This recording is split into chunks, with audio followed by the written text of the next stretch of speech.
Nagsisimula na ngang maningil itong si Olga sa pagkamatay ng kanyang anak na si Bubbles dahil sa pag-aakala niya na kagagawa niya ni Tanggol, ngunit hindi.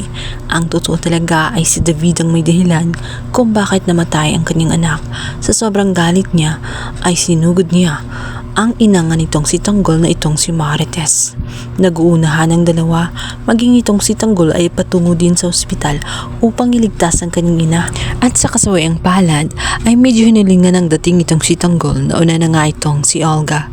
Nagulat si Marites at hindi niya alam kung ano ang dahilan nitong si Olga, kung saan bigla na lamang itong nagalit ng gusto sa kanya sa pag-aakala niya ng mga time na naiwan siya. Ngunit iba pala sapagkat nagpapanggap lamang siya ng mga panahon na iyon dahil gusto niya talagang malaman kung saan naroon itong si Tanggol. At ngayon ngang nakita niyang muli itong si Marites ay hindi na nga niya palalagpasin pa ang pagkakataon na maipagiganti niya ang kanyang anak na si Bubbles. Samantala, habang sila ay pinaluhod, bigla naman makaisip itong si Aling Tinding. Naisip niya na hindi maaari na mangyari ang mga gusto nitong si Olga, kaya gagawa siya ng paraan. Napatid niya ang isang bodyguard nga nitong si Olga, kung kaya't nasaksak niya ito ng gunting.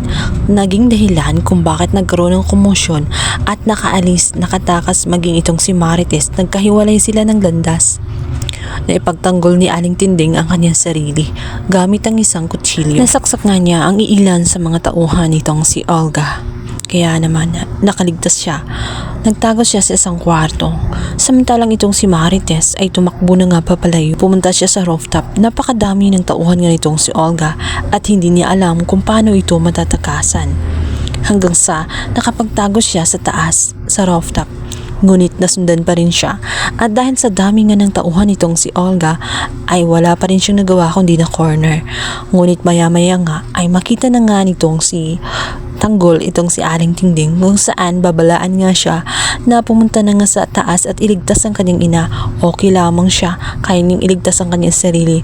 Ngunit ang kanyang inang si Marites ay nasa panganib. At dahil nga sa sobrang dami ng mga tauhan nga nitong si Olga ay malalagay sa panganib ang buhay nga nitong si Tanggol, kung saan isang tauhan na nasa kanyang likuran habang siya ay nagbabaril ang pok naman sa kanya, kung kaya't na outbalance siya, naging dahilan kung bakit natamaan siya ng baril at tuluyan ngang nadakip nitong si Olga. Tuwang-tuwa itong si Olga kung saan sinaksak pa niya itong si Tanggol. Ninais ni Olga na tuluyang mawala itong si Tanggol. Ngunit nakakapit pa siya sa isang napakahabang kawawang-kawawa na nga ang itsura nitong si Tanggol, kung saan naliligo na nga siya sa kanyang sariling dugo. Ngunit patuloy pa rin siyang lumalaban. Hanggang sa tuluyan na ngang binunyag nitong si Olga ang naging dahilan kung bakit kailanman hindi siya kayang mahalin nitong si Rigor at lagi siyang sinasaktan, at kung bakit iba ang trato sa kanya, sapagkat ang katotohanan hindi nga siya tunay na anak. Maya-maya pa nga ay bigla na nga lang sisigaw itong si Marites, kung saan ipagtatanggol nga itong si Tanggol. Bago pa man itulak nga nitong si Olga itong si Tanggol para tuluyan na ngang mahulog sa napakataas na building, ay mauunahan naman siyang barilin nitong si Marites na maging dahilan ng kanyang pagkamatay. Matatapos na nga ang kasamaan nitong si Olga. Ang hiyaw ng isang ina kung saan sumisigaw upang ipagtanggol ang anak na kawawang-kawawa na ito ang si Tanggol. Isang sigaw na lamang ang kanyang narinig, kung saan isang napakalakas na sabi nga nitong si Marites na anak ko yan bago ang putok ng baril.